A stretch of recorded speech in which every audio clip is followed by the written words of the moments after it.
I think we can treat, all of this responsibility expenses and put them in that bucket. I have a plan. This is how much I spend on family. This is what I'm putting away for Christmas. I know Christmas is going to be intense. It's always a time where I want to be generous. I have projects, right? We have things that we always do. My mom has initiatives that she drives and she leads that she's passionate about.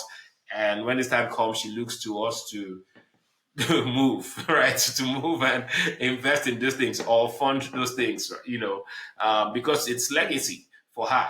And we want to uphold that legacy. And so if I know that that's coming, then the right thing to do should be to start preparing ahead of time.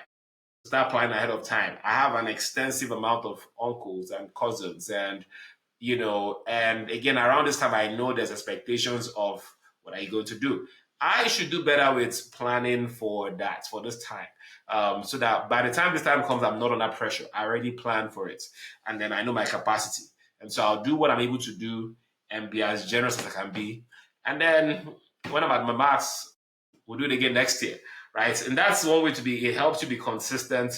It helps you be more generous, and it removes that burden, from you. And something that should be given should be fun. Giving should be exciting. The Bible says it's let him that is of a willing heart, let him give.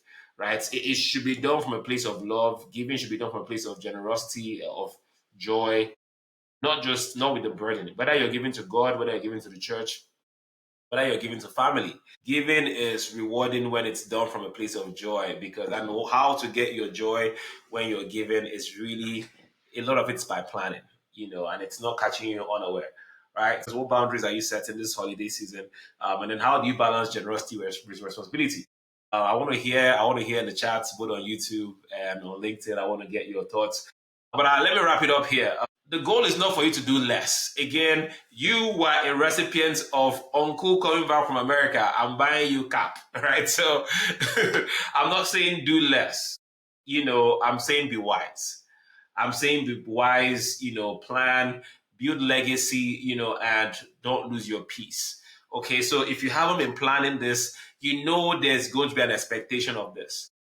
Start now to start doing better. We're in November, December is coming.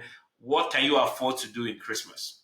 Right, we're doing Thanksgiving here in the US, but December, some people you might be traveling, you might not be traveling. What can you realistically do this year?